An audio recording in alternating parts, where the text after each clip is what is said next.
Oh, si Celine, meron pa. Isa pa, isa pa. Isa pa yan, isa pa yan. Where did you study, Paul? Paul. Angono? Kailan? Awak lang yan. Opo naman, Yusuf. Hindi nga puro araw yung pasok. Minsan, tsaka hindi pa abutin mga 30 minutes lang a day. Twice a week yung pasok niya. Ika, ID? ID? Hi, Paul! Dahil sa kawalan ng pera, mga 5 years old na po siya na pa-check up namin sa developmental pediatrician.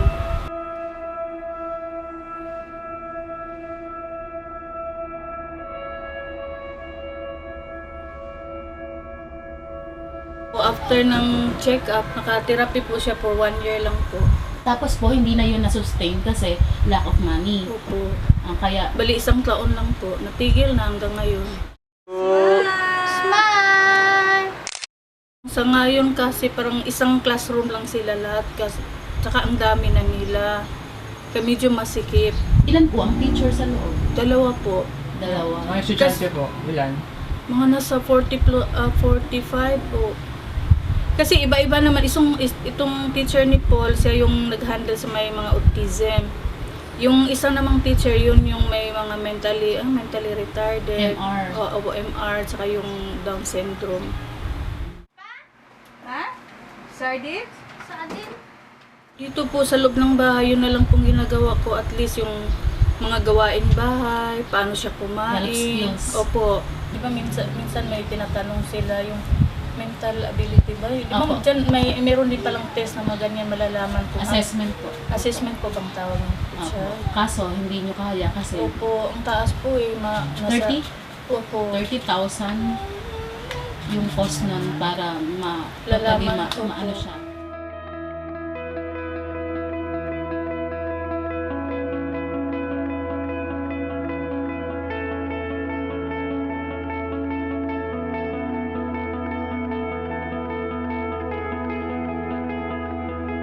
Para maging kalmado din. Tapos, yung focus niya, nandun sa tinuturo sa kanya, para may matutunan talaga siya. OT. Yan ang number one. Talaga financial talaga. Financial. Sabihin mo na effort yung parents, yung maibigay ko mga emotional, mga ano sa kanya, pero yung financial wala talaga. Puro lang, kung ano lang yung kaya mong ibigay bilang magulang.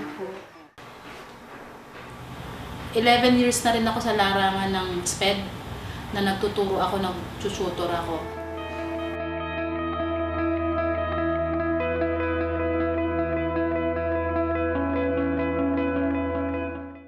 Marami akong tinutulungan sa abot ng makakaya at oras ko na walang bayad kasi nga hindi nila kayang kumuha ng SPED tutor.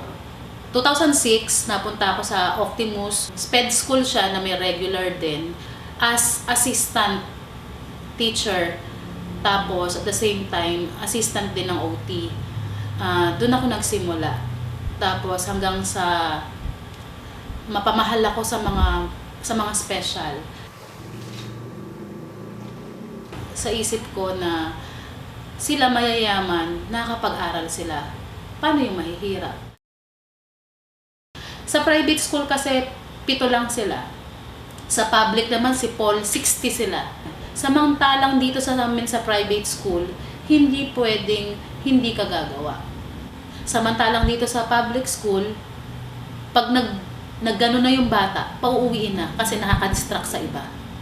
Pero dito sa private school, pag may ginawa ang isang bata, dadali natin yan dito sa isang side, kakausapin natin, mamasahihin natin, ite-therapy natin sa sarili natin kung paano natin alam na ibigay sa kanya.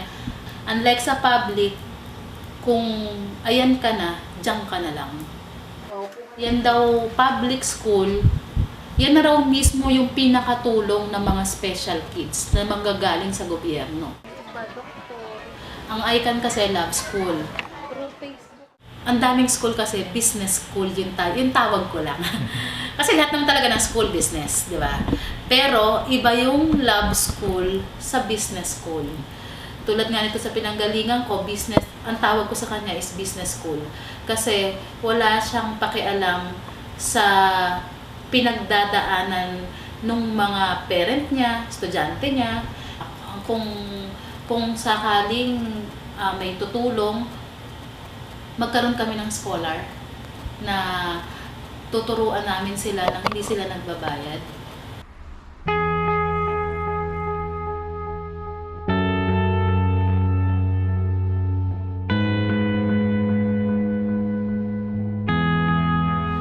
Nanay, kung halimbawa po mabigyan kayo ng pagkakataon na makakilala ng tao na pwedeng nasisilipan nyo ng kahit maliit lang na pagkakataon na matulungan kayo, ano po yung mensahe nyo o gusto nyo sabihin sa taong makakausap nyo na gano'n? Na siya talaga ang hulog ng langit. Ano pong klase ng tulong yung pong gusto nyong maano sa inyo? Iyak naman sa inyo.